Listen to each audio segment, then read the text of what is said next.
श्रीमन नारायण।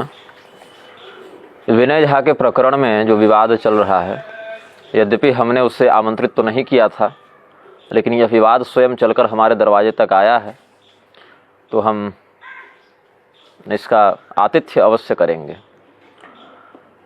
अब विनय झा ने मुझसे कहा है कि मैंने जो आरोप लगाए हैं उनका प्रमाण क्या है, तो प्रमाण उन्हें दिया जाएगा। प्रमाण की मार से धुआं धुआं कर देंगे, है ना। लेकिन पहले मैं यह स्पष्ट कर दूं कि विनय झा और उनके जैसे व्यक्ति बिल्कुल दो विपरीत विचारधारा को लेकर चलते हैं। यदि कोई व्यक्ति यह कहे अमुक बात ऐसी है, तो कहेंगे व्यक्ति प्रमाण नहीं होता, शास्त्र प्रमाण होते हैं, शास्त्र की बात करो। जो ठीक वही है, यहाँ तक तो ठीक है। लेकिन जब शास्त्र की बात बताए तो कहते हैं शास्त्र का यह अंश वामपंथी ने जोड़ दिया, असुर ने जोड़ दिया, कभी किसी अंग्रेज ने जोड़ दिया, कभी किसी बौद्ध ने, कभी किसी जैन ने जोड़ दिया। तो मतलब दद्दा को शास्त्रनिष्ठ भी बनना है और दद्दा को शास्त्र प्रमाण भी नहीं मानना है। कुल मिला के दद्दा को वही मानना है जो वे मानते हैं, और पूरी दुनिया को वही मनवाना है जो वे मानते हैं। तो नित्यं वृद्धोपसेविनः, आज हम वृद्धजनों की कुछ सेवा करेंगे। इन्होंने कुछ लिखा है, कुछ हमारे प्रत्यक्ष संदर्भ में और कुछ परोक्ष संदर्भ में, जिसका मैं शोधन कर रहा हूं। ये लिखते हैं, नाग शक्ति विश्वरक्षक ने पागलपन का उपचार रांची में कराया है। पता नहीं यह बात सही है व गलत, क्योंकि इसके व्यवहार से तो लगता है कि उपचार नहीं हुआ। मुझ पर धूमकेतु एवं सुदर्शन चक्र चलाने की धमकी कोई पागल ही देगा, किंतु यह व्यक्ति विश्वगुरु बनने का स्वप्न तो देख रहा है, किंतु पागल नहीं धूर्त है। ऐसी कई कहानियां मैंने सुनी हैं जिसमें कोई पाखंडी स्वयं के तांत्रिक होने का दावा करता है, किंतु दूसरे माध्यमों से दूसरों को क्षति पहुंचाकर प्रचार करता है कि तांत्रिक प्रयोग कर दिया। तंत्र का प्रयोग ऐसे पाखंडी नहीं कर सकते, किंतु अकेले में किसी को पाकर चाकू आदि से वार कर सकते हैं। इससे अधिक तंत्र इन लोगों को नहीं आता। ब्रह्म वैवर्त पुराण का हवाला देकर मेरी माँ को अश्लील गालियां दिलवाई जा रही हैं। इन असुरों का यही शास्त्रार्थ है। स्वयं को अपने ही मुख से हिज होलीनेस, नागशक्ति, विश्व गुरु, महामहोपाध्याय, विद्या मार्तन, निग्रहाचार्य गुरु आदि कहने वाले भागवतानंद ने मुझ पर आरोप लगाया कि मैंने श्री कृष्ण पर वेश्यावृत्ति का आरोप लगाया ताकि क्रोधित होकर सारे भक्त मुझे गरियाने लगे, और तब ये महोदय कहेंगे प्रक्षिप्तवाद के माध्यम वाली बात लोगों ने नहीं समझी। पहली बात, नाग शक्ति विश्वरक्षक क्या है। 10वीं कक्षा में जब मैं पढ़ता था तो एडमिट कार्ड जो था सीबीएसई का, उसके फॉर्म के लिए मुझे अपना ईमेल आईडी देना था। मेरे पास ईमेल आईडी नहीं थी, तो मैं साइबर कैफे गया। मुझे ईमेल आईडी के बारे में पता भी नहीं था उस समय क्या होता है, कैसे होता है। उसने कहा क्या रख दूं, तो मैंने 2-3 चीज़ें बताई, तो कहा इस नाम से पहले बना हुआ है, इस नाम से मैच कर रहा है, कुछ ऐसा बताइए जो अपने आप में अद्वितीय हो। तो मैंने नाग शक्ति .विश्वरक्षक रख दिया। इनका मानना है कि विश्वरक्षक का अर्थ है कि मैं विश्वगुरु बनना चाहता हूँ। ये मैं 10वीं में पढ़ता था, एक ईमेल आईडी बनाई थी जो आज भी चल रही है। उस ईमेल आईडी के माध्यम से बहुत सारे मेरे अकाउंट्स भी हैं, अलग अलग, जैसे ऑनलाइन शॉपिंग कुछ करनी है इत्यादि के लिए बनाना था, और शैक्षणिक कार्यों के लिए भी देना रहता है, तो उसके लिए बनाकर हमने रखी थी। हालांकि अब उसका मैं प्रयोग करता नहीं उतना, लेकिन बनाकर रखी हुई है। तो ये कह रहे हैं कि नाग शक्ति ये उनकी उपाधि है। नहीं, ऐसा नहीं है। अब नाग शक्ति का मैं जो ब्रह्मदंड में मेरा सर्प का चिन्ह है और जो वलय में सर्प वलय धारण करता हूँ, ये तो मैंने कुंडलिनी की आराधना की थी, और मेरा आश्लेषा नक्षत्र है, उसके नक्षत्राधिपति सर्प होते हैं, उससे उसका संबंध है, ईमेल आईडी से संबंध नहीं है। फिर कहते हैं मुझ पर धूमकेतु एवं सुदर्शन चक्र चलाने की धमकी कोई पागल ही देगा। धूमकेतु और सुदर्शन चक्र जैसे शब्द ये समझ नहीं पा रहे हैं।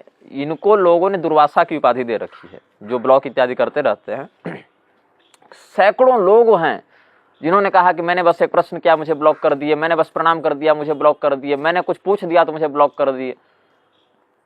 एक तो मैंने कमेंट पढ़ा था जिसमें एक व्यक्ति कह रहा है सादर प्रणाम गुरुदेव, तो कह रहे हैं कि तुम क्यों प्रणाम करते हो बार बार, तुम्हारे नियत में खोट है, या ऐसा कुछ बता रहे थे उसको कि मेरा समय बार बार नष्ट होता है नोटिफिकेशन देखने में, इसलिए तुमको ब्लॉक करता हूँ। एक व्यक्ति ने मेरी पोस्ट पर लाइक किया, उसके बाद इनसे प्रश्न किया तो उसको ब्लॉक कर दिए। तो लोगों ने इनको दुर्वासा की उपाधि दे रखी है।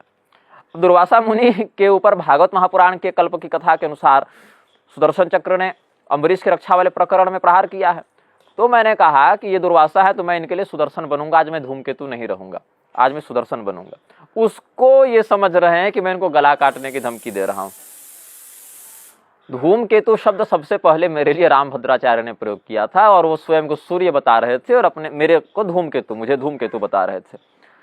तो मैंने उनके उस तिरस्कारपूर्ण, उपेक्षापूर्ण वक्तव्य को हमने एक विनोद में सकारात्मक दृष्टि से लिया, चलो भैया हम धूमकेतु ही सही। धूमकेतु में वो कठिन करालम, है ना कल की भगवान की स्तुति में म्लेच्छ निवहनी धन्य। तो मैंने कहा चलो मैं धूमकेतु ही सही। तो मैंने वो कहा कि आज धूमकेतु बिना जहां पर लैंड करेगा, तो ये कह रहे कि अविचारिक तांत्रिक प्रयोग कर रहा है, कहाँ की बात कहाँ जोड़ रहे हैं। अब रही बात पागलपन के उपचार की, मैं रांची में गया था।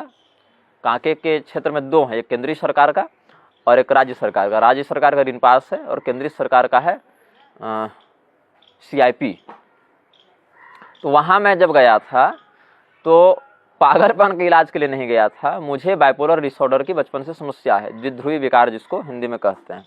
हालांकि मैंने मंत्र शब्द बल से और साधना बल से, अध्यात्म बल से, ग्रंथ बल से, उसके प्रभाव से अपने आप को बहुत हद तक बचा कर रखा है। लेकिन क्या होता है, उसके दुष्प्रभाव के कारण मुझे कभी भूख नहीं लगती, कभी निद्रा नहीं आती। तो एक तरह से हम देखें तो मैं जो 15 घंटे 18 घंटे लेखन कर लेता हूँ, उसमें उसका भी एक प्रभाव है। लेकिन शरीर के स्वास्थ्य पर मानसिक जो विश्राम मिलना चाहिए वो नहीं मिल पाता। तो मुझे बहुत अधिक अनिद्रा की शिकायत हो गई थी, और मुझे मेरा जो भूख और जो इसका जो एक शरीर में एक संतुलन होता है चयापचय क्रिया का, वो बिगड़ रहा था। तो मैं जब वहाँ पर गया तो मुझे बताया गया कि आपका मस्तिष्क रात को सोई हुई अवस्था में भी चलता रहता है, विश्राम नहीं पाता। और ये सत्य भी है, क्योंकि निग्रहाचार्य के पद पर अभिषिक्त होने के बाद हम गए हैं CIP इस समस्या को लेकर। और उस समय मैं स्वप्न में निग्रहागमों के ग्रंथों को पढ़ रहा था, और स्वप्न में बहुत से ग्रंथों का मैं तांत्रिक विधा से आनयन करके अध्ययन करता था। तो मस्तिष्क को विश्राम मिलता नहीं था, और दिन में लेखन है, अध्ययन है। तो मस्तिष्क मेरा विश्रांत हो जाए, इसके लिए उन लोगों ने कुछ मुझे औषधियाँ दी, मूड स्टेबलाइजर और लिथियम कार्बोनेट इत्यादि का कंपोजिशन, जो कि मैंने 15-20 दिन खाई थी। ये पागलपन नहीं है, तो लोग इसको पागलपन से जोड़ रहे हैं। अच्छा, मैं स्वयं गया था और मैंने ये बात स्वयं अपने पुस्तक में लिखी है, द बाइपोलर सब ब्लडशेड विद इन, और उसमें मैंने लिखा है कि इसका प्रभाव अन्य लोगों पर कैसे पड़ता है और मुझ पर कैसा पड़ा। मैंने पूरा अनुभव उसमें अपना लिखा है, वो मैंने अपने चिकित्सकों को भी दिया कि आप मेरी स्थिति को समझें। तो ये कहते हैं कि पागलपन का उपचार कराया। अगर मैं नहीं बताता ये बात तो लोग जानते भी नहीं। लेकिन मैं, देखिए, जो घटना घटित हुई जिस प्रारूप में, उसको स्वीकार करना चाहिए। रोग रोग है, किसी को डायबिटीज है, किसी को कैंसर है, किसी को TB है, किसी को मलेरिया है, किसी को एड्स है। हर तरह के रोग हैं संसार में, और पूर्वकृत प्रारब्ध के अनुसार हर प्रकार का व्यक्ति किसी न किसी रोग से ग्रस्त रहता है। तो एक अनिद्रा और एक मानसिक थकान को दूर करने के लिए मैं अगर गया हूँ तो उसको पागलपन थोड़ी कहते हैं। खैर, अब ये कहते हैं कि ऐसे लोग तंत्र का प्रयोग कर देते हैं। तंत्र का प्रयोग मैंने कभी किसी को पेट दर्द भी हो ऐसी दुर्भावना से नहीं किया है, किंतु अकेले में किसी को पाकर चाकू आदि से वार कर सकते हैं। वाह, मैं किसी व्यक्ति पर चाकू से वार करूंगा अकेले पाकर, ठीक है भाई, क्या कहा जा सकता है इसी स्थिति में। अब गाली की जहां तक बात है, मैंने विनय झा को या उनके माताजी को या उनके परिवार के किसी व्यक्ति को प्रत्यक्ष परोक्ष या मन से भी कोई गाली नहीं दी है, ठीक है। ये जो कह रहे हैं ना मेरी माँ को अश्लील गालियां दिलवाई जा रही हैं, ऐसा मैंने न दिया है और न किसी को कहा है कि तुम दो। और मैंने बहुत से कमेंट डिलीट भी किए हैं जो गाली वाले थे। अब सबका मुंह मैं बंद नहीं कर सकता, सबको मैं समझा नहीं सकता, लेकिन मैं न गाली देता हूं, न गाली दिलवाता हूं, न देने वाले का समर्थन करता हूं। इससे स्पष्ट नहीं बता सकता। फिर कह रहे हैं ये नाग, स्वयं को अपने मुख से नाग शक्ति विश्वगुरु महामहोपाध्याय आदि कहने वाले। नाग शक्ति विश्वगुरु महामहोपाध्याय हमने कब कहा खुद को, कहाँ कहा, कहाँ लिखा, कहाँ बोला, और उसके बाद मुझे ये मिथ्यारूपी कहते हैं, ठीक है। अब देखिए, मैंने जो कहा, रामभद्राचार्य ने मेरा जो नामकरण किया था धूमकेतु के रूप में, मैंने कहा धूमकेतु लैंड करेगा। मैं तो कहते रहता हूँ धूमकेतु आज न्यायपालिका पर उतरेगा, धूमकेतु आज अयोध्या जी जा रहा है, धूमकेतु आज चित्रकूट जा रहा है, धूमकेतु आज वृंदावन जा रहा है, जहाँ के धर्माधिकारियों का हमने खंडन किया है। अब इसी में मैंने कहा कि धूमकेतु आज झा जी पर लैंड करेगा, तो झा जी कहे कि नहीं ये तो मारण प्रयोग कर रहा है, पर धूमकेतु चलाएगा। और आगे क्या लिखते हैं, मेरे पास हैं स्क्रीनशॉट सारी, ये सारे स्क्रीनशॉट में डालूंगा वीडियो में। स्वयं को शाक्त कहने वाले एक नाग शक्ति विश्वरक्षक ने मेरी हत्या के लिए धूमकेतु एवं सुदर्शन चक्र का प्रयोग करने की धमकी दी है, जो भारतीय दंड संहिता की धारा 307 के अंतर्गत आता है। अद्भुत, मतलब सर जी आपको तो मतलब साष्टांग वाला रहेगा सर जी। नायक शक्ति विश्व रक्षक ने पागलपन का उपचार रांची में कराया है। बहुत बढ़िया। क्या कराया, कैसे कराया, ये मेरी पुस्तक द बाइपोलर सबवर्सेड विदिन में लिखा हुआ है। 150 पन्ने की पुस्तक है अंग्रेजी में, बहुत बड़ी नहीं है, आप पढ़ सकते हैं उसको। और अगर ना विश्वास हो तो जाकर चिकित्सकों से मिल सकते हैं। मैं अपनी पेशेंट आईडी बता दूंगा कि मेरा क्या समस्या थी और किस चीज का इलाज कितने समय तक चला। लोग पागल कह रहे हैं हमें, ठीक है। मतलब ये तो वही बात हो गई कि कोई व्यक्ति कब सिरप ले रहा है खांसी के कारण, तो आप उसको टीबी का मरीज घोषित कर दीजिए, है ना। अब ये कह रहे हैं ज्ञान मार्ग से किसी को नहीं रोका जा सकता। गायत्री में ही कहा गया है कि हम सबको ऐसी बुद्धि दीजिए, किसी जाति व लिंग को ही दीजिए और अन्य को ज्ञान मत दीजिए, ऐसा अर्थ नहीं है। तो ये जो बताइए विद्या हवे ब्राह्मणमा जगाम का जो मंत्र है वेदोक्त, उसमें क्या कहते हैं, अनृत भाषी के लिए, शठ के लिए मुझे मत बताना, क्योंकि जैसे ऊसर भूमि में बोया गया बीज प्रवपित नहीं होता अपितु नष्ट हो जाता है, अंकुरित नहीं होता, वैसे ही आप जो ब्राह्मण गण विद्वान हैं वे अनृत भाषी शठादि के लिए विद्या का उपदेश न करें। यहाँ तक कि विदुर जी का प्रकरण आप देखें तो वहां पर विदुर जी ने कहा कि मैं जानता हूं किंतु आपको नहीं बता सकता महाराज धृतराष्ट्र, अतएव इस विद्या के बाद का जो अधिकार क्षेत्र है ब्रह्म विद्या का, वो सनत सुजात मुनि आपको बताएंगे। मैं जानता हूं लेकिन बता नहीं सकता। तो जब यहाँ पर ज्ञान मार्ग में किसी को नहीं रोका जा सकता था तो काहे सबको उपदेश करवा रहे हैं सरकार। विदुर जी से भी ज्यादा धर्मनिष्ठ हो गए आप। कहने का तात्पर्य है कि आप कह रहे हैं कि वेद की दृष्टा ऋषिकाएं हुई हैं दृष्टि, तो इसीलिए स्त्रियों का भी वेद में अधिकार सिद्ध हो जाता है। यहाँ से वो ऐसा नहीं है। यथोल वेणावृतो गर्भस्थ तथा तेने दमावृतंग, ये भाव है वहां पर, है ना। वो एक व्याध ने रक्षा की थी दुर्वासा मुनि की, तो दुर्वासा मुनि ने उनको, दुर्वासा ही थे शायद, हाँ जहाँ तक मुझे याद आ रहा है, लेकिन जहाँ तक याद आ रहा है दुर्वासा ही थे।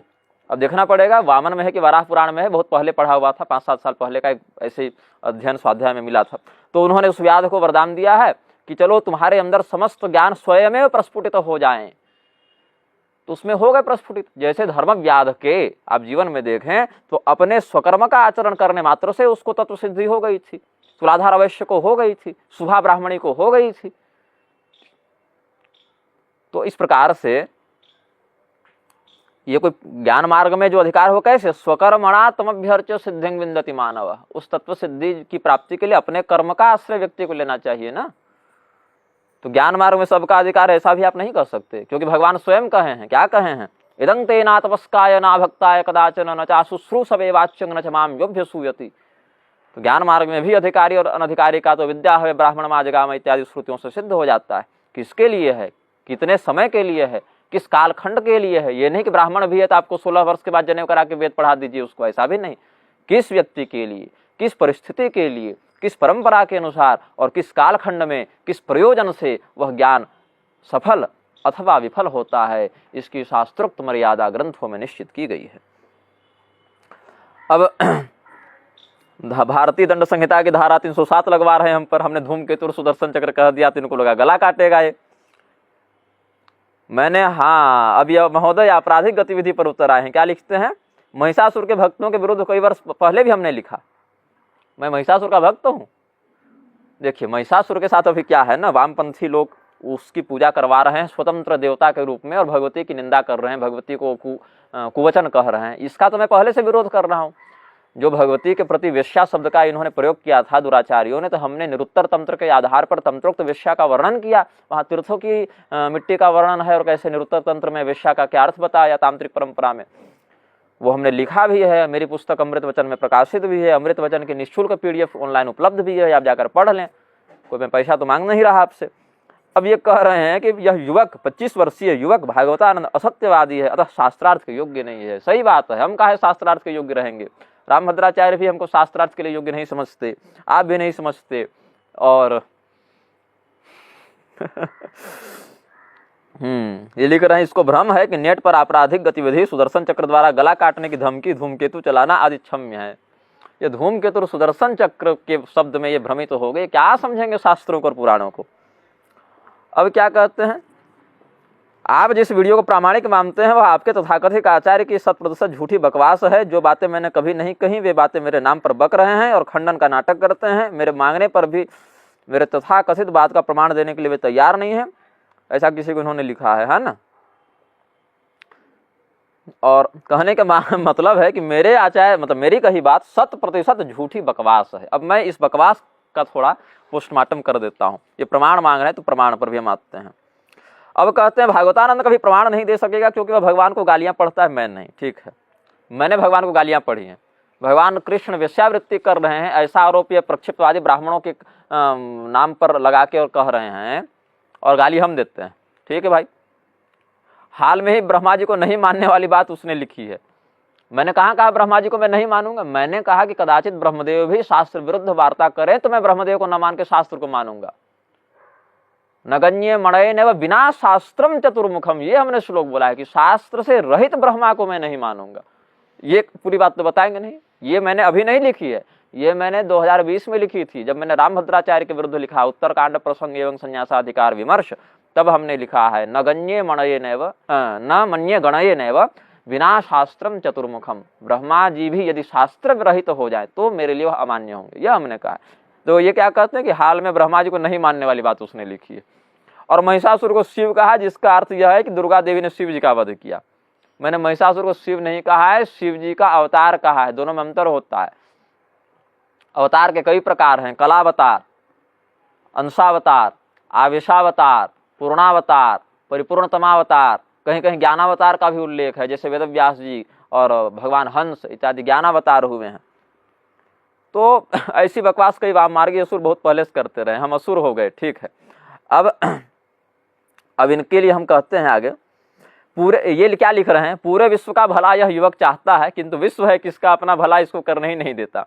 क्योंकि विश्व का भला तभी संभव है जब पूरा विश्व इसको हिज होलीनेस नाग शक्ति विश्व गुरु महामहोपाध्याय विद्या मार्तंड निग्रहाचार्य गुरु मान ले। एक बात तो है, इंटरटेनमेंट के मामले में मैं पहले सोचता था रामभद्राचार्य फुल इंटरटेनमेंट सप्लायर हैं, लेकिन नहीं, विनय झा गजब अलग लेवल इंटरटेनमेंट दे रहे हैं। स्वयं को विश्वरक्षक विश्वगुरु मानने वाला अवतारी मेंटर। मैंने कभी खुद को अवतारी कहा नहीं कहा, ये खुद बता रहे हैं कि मैं अवतारी हूँ। चलिए ठीक है, मेरे इस रहस्य को समाज के सामने प्रकाशित करने के लिए विनय झा का बहुत धन्यवाद।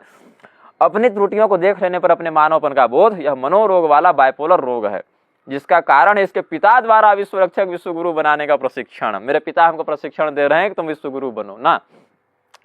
फेसबुक पर जो लोग जुड़े हैं वही जानते हैं कि मेरे कमेंट पर, मेरी पोस्ट पर मेरे पिताजी ही सबसे अधिक मेरे विरोध में रहते हैं। ठीक है, अब ये मत कहिएगा मैं पितृद्रोही हूँ। वो विरोध क्या है, वो पारिवारिक मुद्दा है अलग, वो भी समझ में नहीं आता। कभी विरोध करते हैं, कभी समन्वय करते हैं, कभी समर्थन करते हैं। खैर उनका अलग दृष्टिकोण है, ज्योतिषीय कारण भी है, समय मिलने पर पोस्ट में दूंगा बिल्कुल। अब विनय झा कहते हैं सुनियोजित तरीके से नए लोगों को मिथ्या प्रचार द्वारा बरगलाया जा रहा है। हम शास्त्र से प्रमाण दे रहे हैं, श्लोकबद्ध ग्रंथ बता रहे हैं, अध्याय बता रहे हैं, श्लोक बता रहे हैं, तो मिथ्या प्रचार कर रहे हैं। आपके मिथ्या प्रचार के भी हम पोल खोलते हैं। क्यों? हाँ, ताकि भागवतानंद कल्प के गणित पर अपनी बकवास पुस्तक बेच सके। अभी जो मैंने महाकल्प तंत्र का वो चित्र डाला था ना, मैं लिख रहा हूँ उस पर, हमने उमगा पहाड़ के जंगलों में उसको तपस्या के द्वारा प्राप्त किया, निग्रहागम सम्मत महाकल्प तंत्र। तो कह रहे हैं कल्प के गणित पर अपनी बकवास पुस्तक बेच सके। मेरी जो पुस्तकें होती हैं, जैसे अमृत वचन, बहुत बड़ी पुस्तक है, 450 पृष्ठ की है। उत्तरकांड प्रसंग एवं संन्यासाधिकार विमर्श 330 लगभग पृष्ठ हैं उसमें। मूर्ख हृदय न चेत, उसमें भी लगभग 419 पृष्ठ हैं। फिर शतक चंद्रिका, विशुद्धोपागम, महावतार स्तुति, त्रिपुरांबा शांभवी महाप्रपत्ति, नक्षत्र माहेश्वरी इत्यादि सभी ग्रंथ जो हैं वो तो प्रकाशन से पहले फेसबुक के पोस्ट के रूप में प्रकाशित कर दिए गए थे। तो पैसा जो बेच सके जो ये कह रहे हैं, तो मेरी पुस्तक तो आपको खरीदने की आवश्यकता नहीं। मैंने तो पहले फेसबुक पर सारे डाल दिए, उसके बाद हमने जब प्रकाशन के लिए भेजा तो पहले उसकी PDF जो है अपलोड कर दी और भेज दी सब जगह, आप उसको पढ़ लें। उसके बाद भी किसी को भौतिक प्रारूप में खरीदनी हो तो प्रकाशक की वेबसाइट पर जाए खरीद लें, न खरीदना चाहें तो निःशुल्क PDF डाउनलोड करके पढ़ें। तो ये जो कह रहे हैं कि मैं लोगों को बरगला रहा हूं ताकि मैं अपनी बकवास पुस्तक बेच सकूं, तो पुस्तक पढ़े बिना इनको कैसे पता चल गया कि मैं बकवास लिख रहा हूं कि शास्त्रोक्त लिख रहा हूं और बेचने जा रहा हूं? खैर जो भी है, अब कह रहे हैं यह व्यक्ति अपनी ही जाति का विरोधी है, पशु बलि का समर्थक, मांस भक्षक भी है। वाह गजब, अलग लेवल खुलासा देखिए पाठकों, श्रोताओं, दर्शकों, अलग लेवल खुलासा कर रहे हैं विनय झा। यह व्यक्ति अपनी जाति का है विरोधी है, पशु बलि का समर्थक, मांस भक्षक भी है और असत्यवादी भी है। मुझे ये कह रहे हैं कि मैं मांस भक्षक हूं और फिर मैं असत्यवादी भी हूं। मुझे इन्होंने कब मांस खाते देखा, कहाँ खाते देखा? इनको छोड़ो, किसी ने भी कब देखा, कहाँ देखा? खाते छोड़ो, छूते भी देखा, फिर भी मैं असत्यवादी हूं। हे भगवान, ओहो ओहो, गजब गजब गजब गजब। अब देखिए शाकत द्वीप पर आते हैं। ये क्या कह रहे हैं? पहले पूरे विश्व में सनातन धर्म ही व्याप्त था। सत से कली की ओर काल का प्रवाह जैसे बढ़ा, सभी देशों से सनातन धर्म का लोप होने लगा। शक्ति पूजक शकों का शाकत द्वीप भारत के सबसे निकट था। ये शाकत द्वीप को शकों का द्वीप बता रहे हैं। शक और शाक में इनको अंतर नहीं पता चल रहा है। ये शकों को, म्लेच्छों को शाकत द्वीप। ये भगवान, शक्ति पूजक शकों का शाकत द्वीप भारत के पास सबसे निकट था। वहां जब पारसी असुर पूजकों हखमनी और उनसे पहले सेमेटिक अक्काद तथा निनेवेह के असुरों ने ब्राह्मणों की हत्या के अभियान चलाए तो बचे खुचे ब्राह्मण भारत आ गए। वाह! शक जो हैं वो शक्ति पूजा करते थे और शाक द्वीप में रहते थे।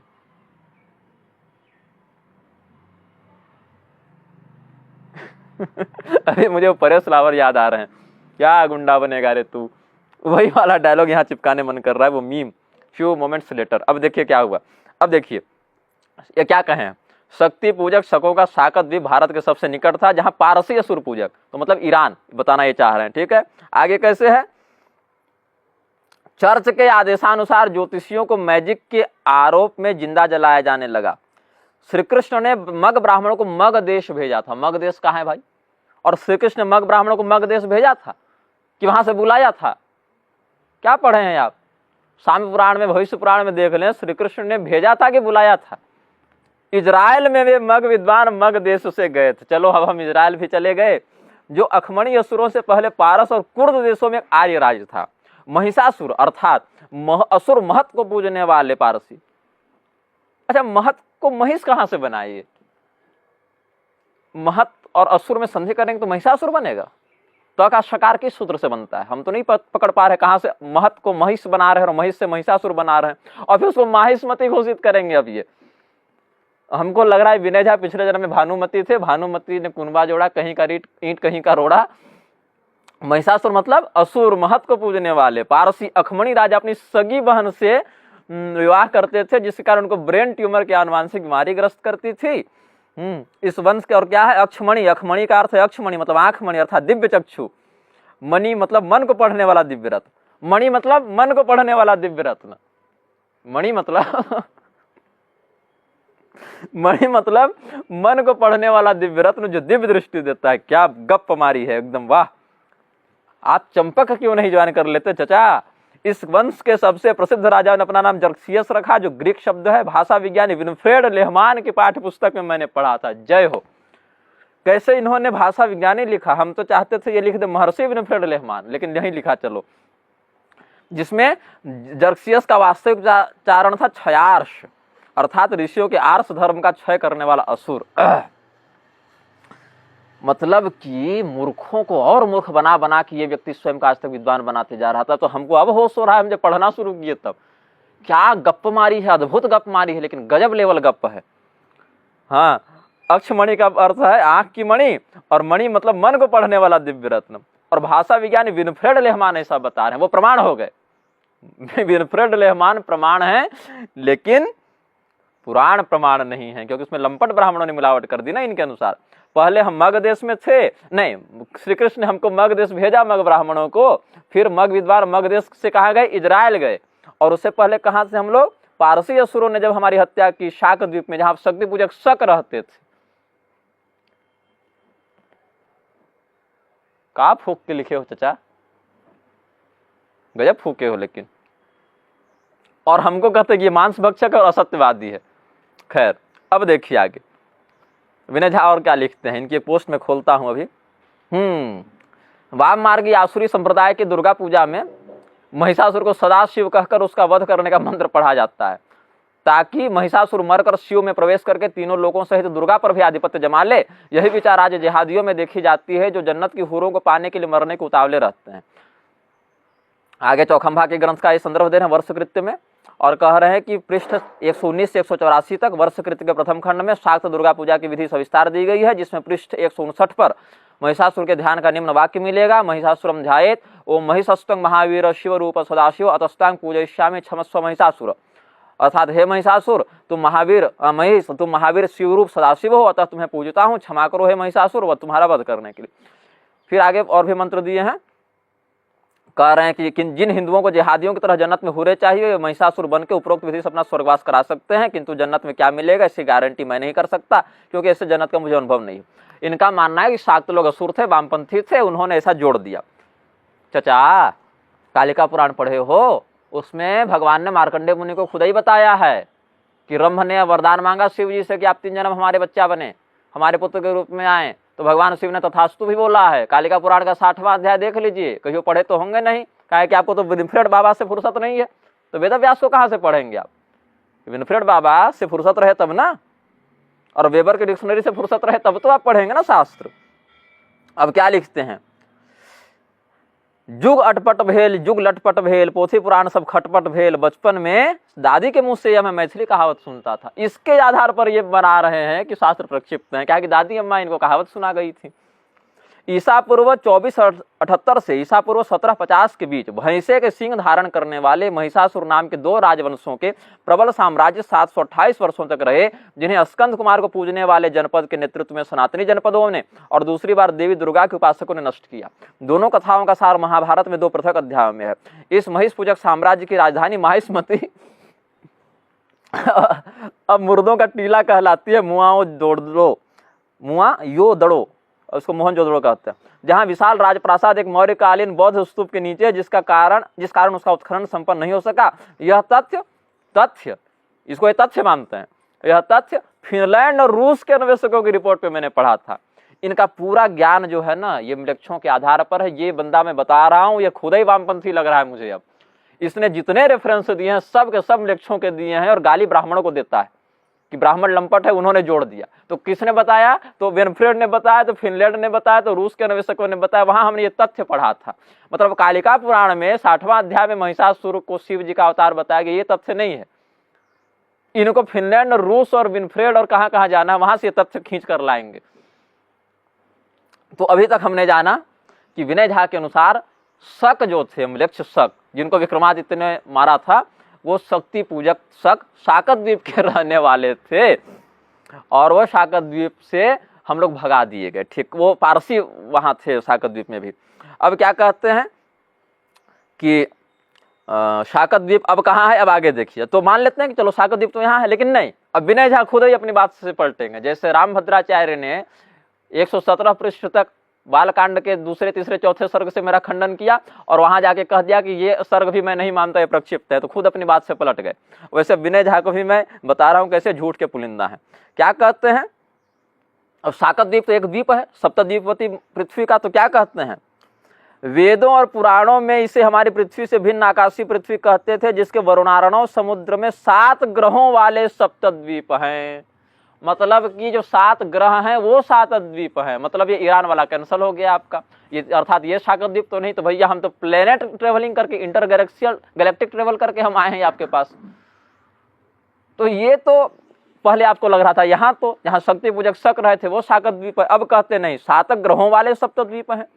इसी संदर्भ में ऋग्वेद के अघमर्षण सूक्त को समझा जा सकता है। हमारे पार्थिव मेरु से बहुत बड़ा अभौतिक 84,000 योजन का महामेरु भी है। हाँ, ये तो ठीक है, महामेरु तो है, यहाँ तक मैं जानता हूँ। अब यहाँ पर देखिए आगे, अफ्रीका नामकरण गलत है। ग्रीक लेखक हेरोडोटस के काल में लीबिया से संलग्न क्षेत्रों को ग्रीकों के द्वारा अफ्रीका कहा जाता था। पुराणों में अफ्रीका जम्बूद्वीप का भाग था, और अफ्रीकी भाषाओं में भी वही नाम है जिसके प्रमाण है जाम्बिया, मुजाम्बिक, जिम्बाब्वे, जाम्बो से गाम्बो, और उससे कांगो और गैबान, पौराणिक जम्बू नदी से जाम्बेजी।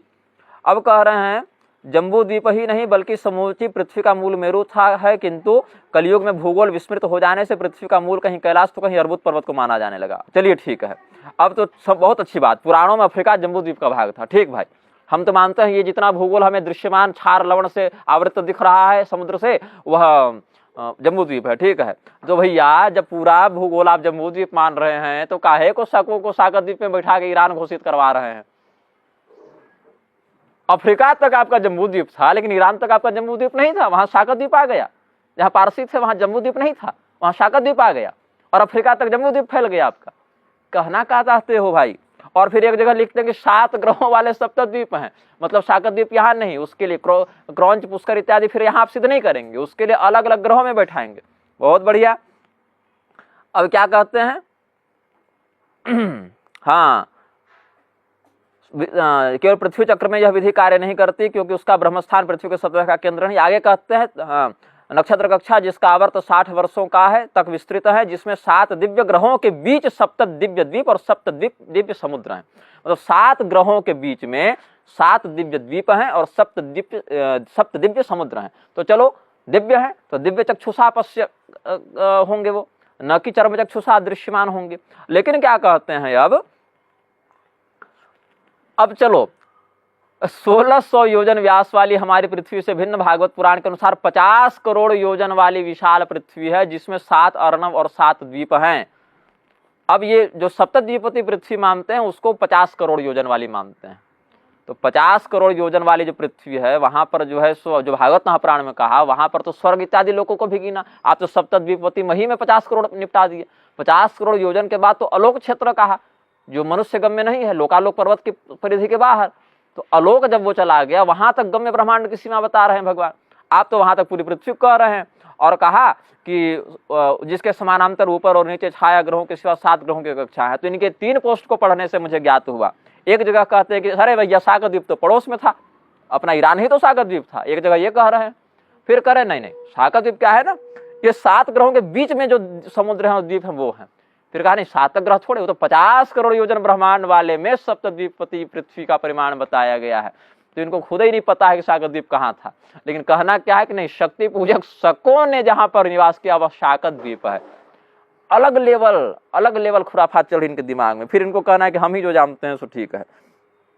एक गोल पृथ्वी जिस पर हम रहते हैं, जिसका व्यास प्राचीन शास्त्रों के अनुसार 1600 योजन है, जिसके लिए भूगोल शब्द प्राचीन शास्त्रों में है, जो सिद्ध करता है इस छोटी सी पृथ्वी के गोल होने को उन्हें ज्ञान था। चलिए ठीक है। और दूसरी तरफ लगभग चपटी पृथ्वी, वाह सरकार, ये तो हम देखे नहीं थे सुबह। दूसरी ओर लगभग चपटी पृथ्वी, सौर मंडल के आखिरी सीमा तक क्रांति वृत्त का प्रक्षेपण, जिसमें 7 द्वीप और 7 समुद्र हैं। जिस पृथ्वी का हर द्वीप में एक दिव्य ग्रह है जो आंख से नहीं दिखता किंतु ज्योतिषी फल देता है। जिस पृथ्वी का पूरा दायरा 50 करोड़ योजन है। भूलोक का यह गणित आंखों से नहीं दिखेगा। इसके देखने के लिए 2 ही उपाय हैं, या तो तपस्या द्वारा दिव्य चक्षु खुले जैसे इनके खुले, या पारंपरिक पद्धति द्वारा ज्योतिष के माध्यम से भूलोक आत्मा पुनर्जन्म कर्म चक्रों के फल आदि जैसे अदृश्य चीजों के अस्तित्व का प्रमाण प्राप्त करें। जी सर, जरूर करेंगे। क्या कहते हैं विनय झा कि कभी तो कहते हैं शकों वाला ही सागर द्वीप है, फिर कहते हैं नहीं नो ऐसा नहीं हो सकता, ग्रहों के बीच द्वीपों के बीच ग्रह है वहां से है वो समुद्र वाला। फिर कहते हैं 50 करोड़ योजन वाला है। कॉन्सेप्ट क्लियर नहीं है इनका, कहने का मतलब यही है। और ये मुझे असत्यवादी कहते हैं। तो दिव्य द्वीपों को या तो पृथ्वी पर मानवीकरण करके बता रहे हैं अगर बाहर वाले माने तो, और अगर ये माने कि नहीं यहीं थे भैया तो यहाँ वालों को वहां भेज के बता रहे हैं। तो 3 पोस्ट में इनका खंडन खुद हो जा रहा है। कहना क्या चाहते हैं? अब देखिए, एक व्यक्ति इनसे पूछ रहा है कि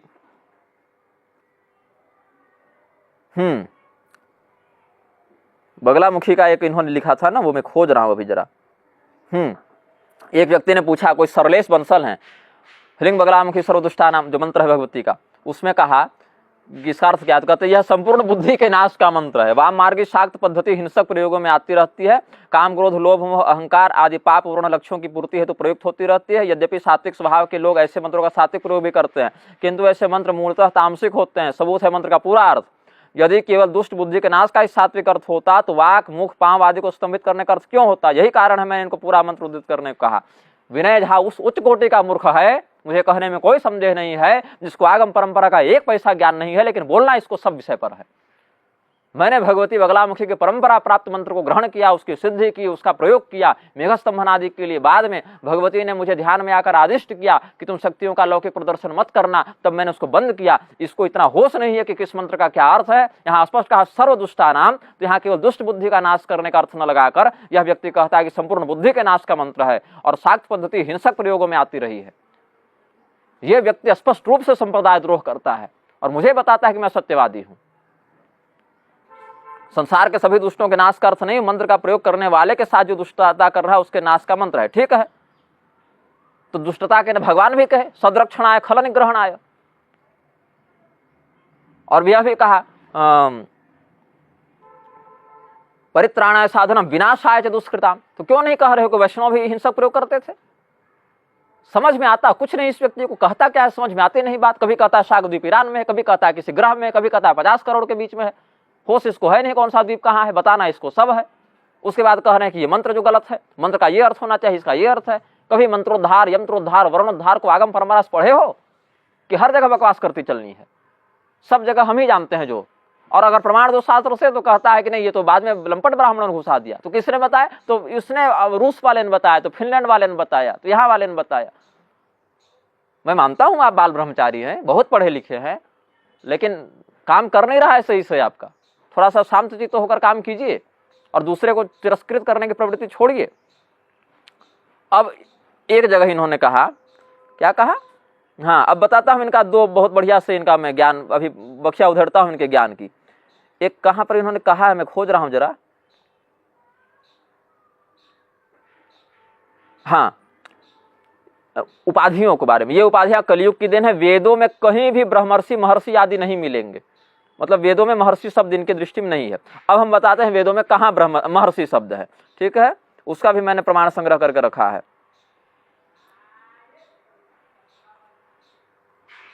ये देखिए इतना बढ़िया, अभी इनको प्रमाण देते हैं। ये वेद पढ़े हैं ना, क्या कहते हैं? वेद में कहीं महर्षि शब्द नहीं है ना। आइए हम दिखाते हैं आपको वेद में महर्षि शब्द। तस्मादृग्यजुस्सामान्यवक्रांत तेजान स्यासंस्तत्र महर्षयः परिदेवयान चक्रिरे।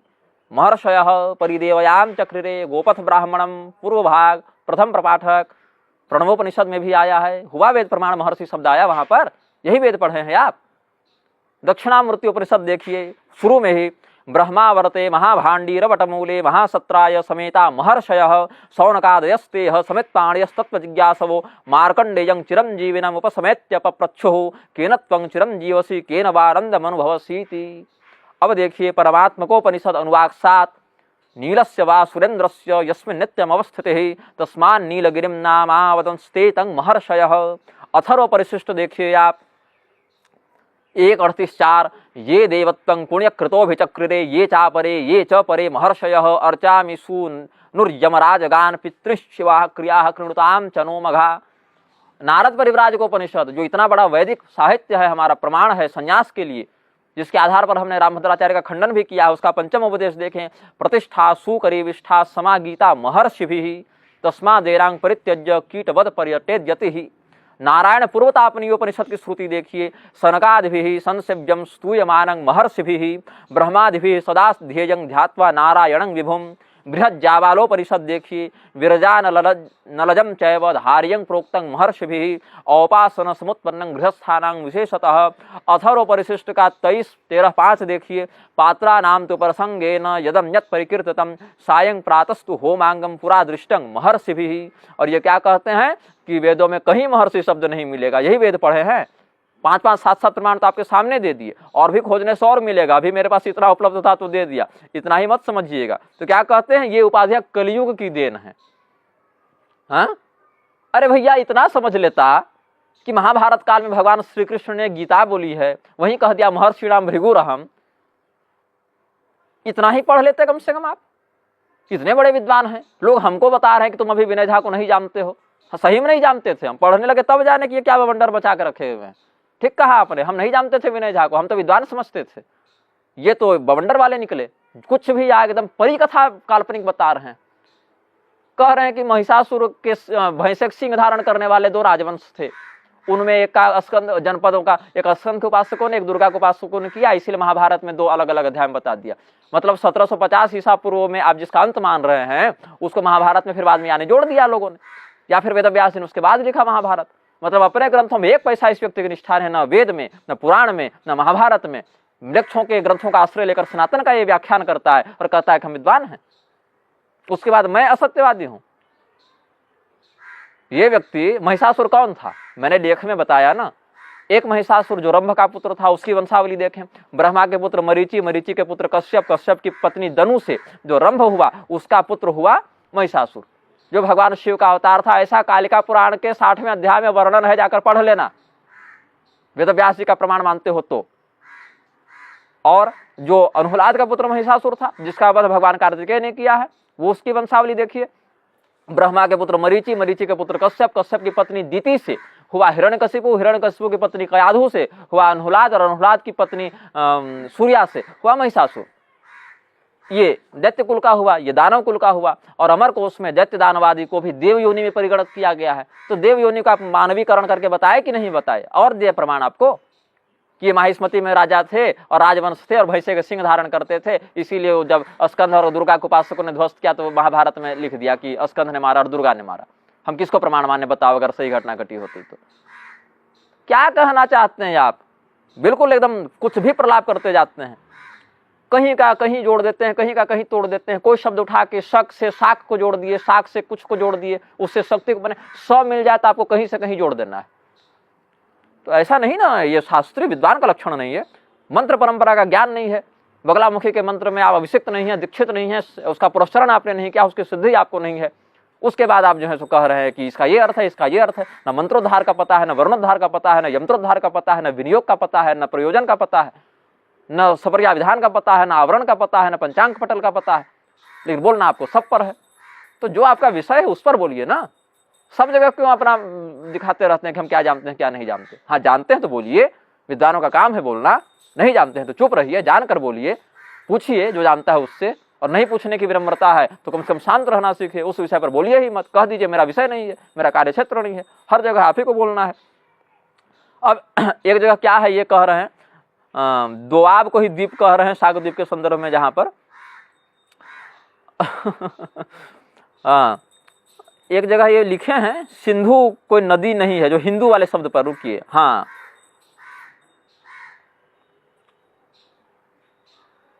हिंदू कहाँ गए इनके? वो पोस्ट थी ना,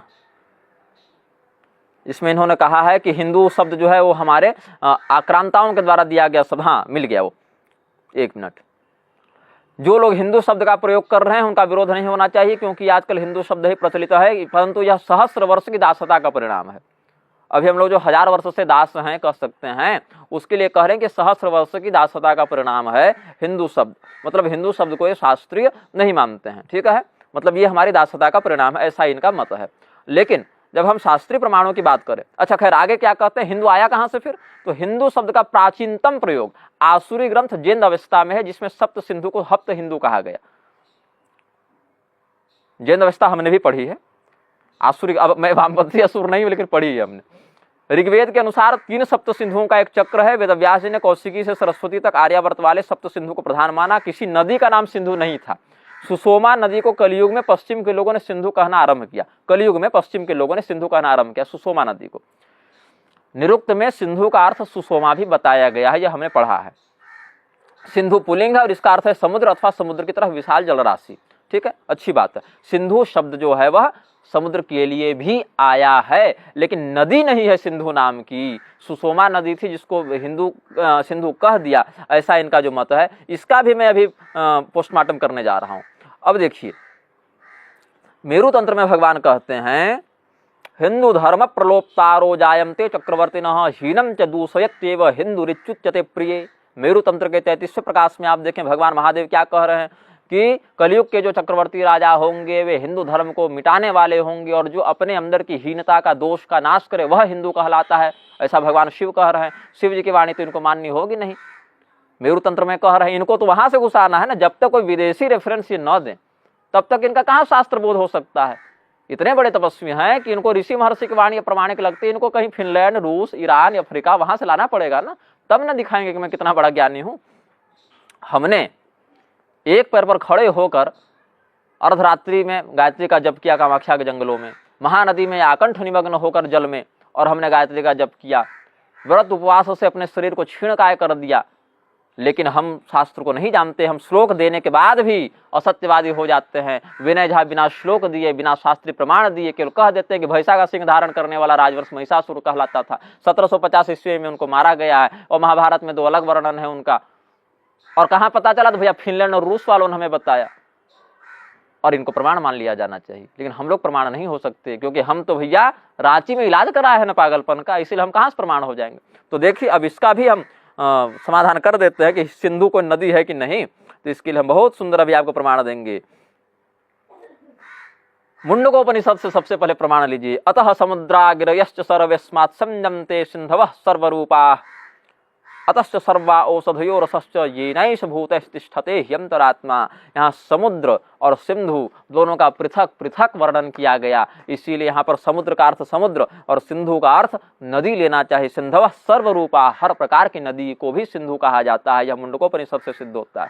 अब भविष्य पुराण के उत्तर पर्व अध्याय 18 के श्लोक 17 को देखिए। गंगा च यमुना सिंधु सतद्रुर्नर्मदा मही सरस्वती वैतरणी सैव प्रोक्ता महासती। नदियों का वर्णन देख लीजिए। स्कंद पुराण के वैष्णव खंड के बद्रिकाश्रम महात्म्य अध्याय संख्या 1 श्लोक संख्या 21। चरमणवते सतद्रुश्च पयस्विन्यत्र संभवा गंडिका बाहुदा सर्वा पुण्या सिंधु सरस्वती। नदियों का वर्णन देख लीजिए।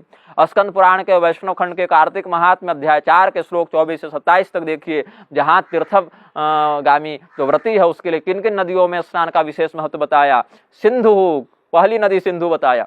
सिंधु कृष्णा च वेणी च यमुना च सरस्वती गोदावरी विपाशा च नर्मदा तमसा मही कावेरी सरयु क्षिप्रा तथा चर्मणवती नदी वितस्ता वेदिका शोणो वेत्रवत्य पराजिता गंडकी गोमती पूर्णा ब्रह्मपुत्रा सरोवरम वाग्मती च सतद्रुश्च तथा बदरिकाश्रमः दुर्लभा कार्तिके त्वेति तीर्थान्यथ निबोध में। अब महाभारत को लीजिए। महाभारत से बहुत प्रमाण है, मैंने 4 प्रधान प्रमाण बताए हैं। अनुशासन पर्व में देख लीजिए। सतद्रुम देविकाम सिंधुम गौतमीं कौशिकीं तथा यमुनां नर्मदां चैव कावेरी मथ निम्नगाम। निम्नगा नदी को कहते हैं। कितनी नदियों का नाम बताया? सतद्रु, देविका, सिंधु, गौतमी, कौशिकी, यमुना, नर्मदा और कावेरी। और देखिए वन पर्व में चर्मणवतीं व्यत्रवतीं चंद्रभागां सरस्वतीं सिंधुम चैव विपाशां च नदीं गोदावरीमपि। भीष्म पर्व में भी देख लीजिए। नदीं पिबन्ति विपुलां गंगां सिंधुं सरस्वतीं गोदावरीं नर्मदां च बाहुदां च महानदीं। द्रोण पर्व में देख लीजिए। बाहुभ्यामिव संतीर्णो सिंधु षष्ठाः समुद्रगाः। समझे? सिंधु के साथ मिलाकर जो 6 नदियां हो गई। सिंधु षष्ठाः समुद्रगाः, जो समुद्र की ओर जाती हैं। यहाँ सिंधु शब्द अलग आया, समुद्र शब्द अलग आया, जैसे मुंडकोपनिषद में भी अलग अलग आया था। तपाम ते सरितः पूर्णा महाग्राह समाकुला, जो क्या कहते हैं युद्ध रणक्षेत्र का वर्णन कर रहे हैं, वहां पर बताते हैं। तो सिंधु षष्ठा का क्या अर्थ किया भाष्यकारों ने? सिंधु षष्ठी आसाम, जिनमें सिंधु नदी छठी नदी है, नद है। वह क्या है? बाकी 5 इताश्च सतद्रु विपाशे रावती चंद्रभागा वितस्ता एता नितांत दुस्तरा। ये बहुत गहरी हैं, इनको पार करना बहुत कठिन है। कैसे पार? बाहुभ्याम एवं संतीर्णो, हाथ से तैर कर इनको पार करना कठिन है। किन किन को? 6 नदियां हैं सिंधु को मिलाकर। सिंधु, सतद्रु, विपाशा, इरावती, चंद्रभागा और वितस्ता। इन्हीं को आजकल व्यास, झेलम इत्यादि के नाम से कहते हैं। तो अब देखिए मत्स्य पुराण अध्याय 133 अभी खत्म नहीं हुआ है। अध्याय 133 श्लोक 23। गंगा सिंधु सतद्रुश्च चंद्रभागा सरस्वती वितस्ता च विपाशा च यमुना गंडकी तथा। अब वायु पुराण के पूर्वार्ध अध्याय 45 के श्लोक 93-94 देखें। तैर्विमिश्रा जत्नपदा आर्यम लेक्षाश्च नित्यसः पीयन्ते यैरिमा नद्यो गंगा सिंधु सरस्वती सतद्रुश्चंद्रभागा च यमुना सरयुस्तथा।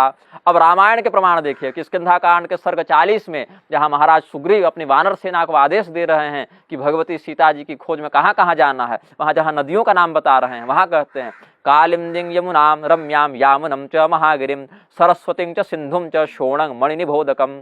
और स्कंद पुराण के प्रभास खंड के प्रभास क्षेत्र महात्म्य के अध्याय 33 में देखिए, जहाँ पर ऋषि क्रोधानल को धारण करने के लिए भगवान ने अलग अलग नदियों को आदेश दिया। तो गंगा जी ने पहले कहा कि मैं इसको धारण नहीं कर सकती, फिर यमुना से पूछा तो यमुना ने कहा मैं भी धारण नहीं कर सकती, फिर सिंधु से पूछा तो सिंधु ने भी कहा मैं धारण नहीं कर सकता। सिंधु, सोनभद्र, ब्रह्मपुत्र, दामोदर, अजय इत्यादि की नद संज्ञा है, नदी नहीं, लेकिन है ये नदी वाले ही प्रारूप में, समुद्र नहीं हो जाएंगे यहाँ पर। नास्ति में भगवत शक्ति रौरवं वोढुं जगतपते रौद्र रूपी महाने सदहत्येवानलो भृशम ततस्तु यमुनां प्राह सिंधुम तस्याह्यनंतरम अन्या नदीश्च विविधा पृथक पृथक उदारभिः। अब जो श्रेष्ठ नदियां हैं उनका वर्णन देखिए, स्कंद पुराण के अवंती खंड के अंतर्गत रेवा खंड के अध्याय 2 के श्लोक 53 में, गंगा तो सरिताम श्रेष्ठा तथा चैव सरस्वती कावेरी देविका चैव सिंधु सालकुटी तथा। और मध्वाचार्य जी महाराज ने जो ऋग्भाष्य लिखा है उसके 274वें श्लोक में देखिए, तवदा, जहाँ परंपरा ऋग्वेद की वो बता रहे हैं, तवदानैरहं सिंधुम नदीं प्रत्यागमं पुनः। सिंधुम नदीम, हालांकि वो नद हैं लेकिन प्रारूप तो नदी का ही रहेगा ना, क्योंकि 4-5 ही नद हैं, तो उस स्थिति में क्या है कि वो परिगणित नहीं हो पाएंगे अलग से, इसलिए नदी में ही सबको निम्नगा शब्द से ही कह दिया। तवदानैरहं सिंधुम नदीं प्रत्यागमं पुनः त्वामावदन स्तुतिपदैर यज्ञ दीक्षार्थमुद्यतः। तो हमारे आचार्य गणों ने भी और हमारे ग्रंथकारों ने भी, ऋषियों ने भी सिंधु को नदी में परिगणित किया। आप बता रहे हैं कि ऐसा कुछ था नहीं, उसका नाम तो सुषोमा था, और सिंधु शब्द जो है वह किसी नदी का नाम नहीं, अपितु सिंधु पुलिंग होने से इसका अर्थ है केवल समुद्र। और कलयुग में पश्चिम के लोगों ने सिंधु कहना आरंभ किया। तो जब पश्चिम के लोग सिंधु कहते थे मतलब वो स का उच्चारण जानते थे, तो जब स का उच्चारण जानते थे तो फिर पश्चिम, जो भारत के पश्चिम में है ईरान, वहाँ जो जैन अवस्था लिखी गई फारस में, उसमें सप्त सिंधु को हप्त हिंदू क्यों कहा चचा? यदि वो सिंधु कहते थे पश्चिम के लोग तो अर्थात वो स का उच्चारण जानते थे, और जब वो स का उच्चारण जानते थे तो वहाँ फारस क्यों शब्द आया? फारह कहना था ना, फारसी, पारसी क्यों कहते थे? फारही, पारही कहते, स तो कहना नहीं था। और फिर आप कह रहे हैं कि वो सप्त सिंधु को हप्त हिंदू कहा, इसका अर्थ है कि सिंधु में स का उच्चारण जानते नहीं थे इसलिए हिंदू कहा।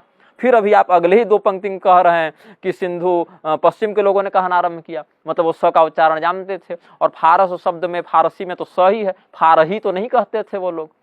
तो क्या कहना चाहते हैं आप? एक जगह कहते हैं कि वो स नहीं जानते इसलिए हिंदू कहते थे, फिर कहते हैं कि वही लोग सिंधु नाम रखा है, सिंधु नाम की कोई नदी नहीं, जबकि हमारे ग्रंथों में आपको हमने 10 श्लोक बताए जहाँ सिंधु का नदी के रूप में वर्णन है, और प्रचलन में आज भी वो नदी उपलब्ध है। नद कभी कहते हैं शागद्वीप यहाँ था, कभी कहते थे आकाश में था, कभी कहते हैं 50 करोड़ योजन वाली में है, मतलब ठिकाना कुछ है नहीं, कहीं का ईंट कहीं का रोड़ा, और विनय झा ने कुरबा जोड़ा और कह दिए भैया हम विद्वान हैं, और कोई हमसे प्रश्न करेगा तो ब्लॉक मारेंगे, और अगर ब्लॉक नहीं कर सकते तो सामने वाले को असत्यवादी और मिथ्याभाषी और महत्वाकांक्षी और स्वयंभू गुरु घोषित कर देंगे।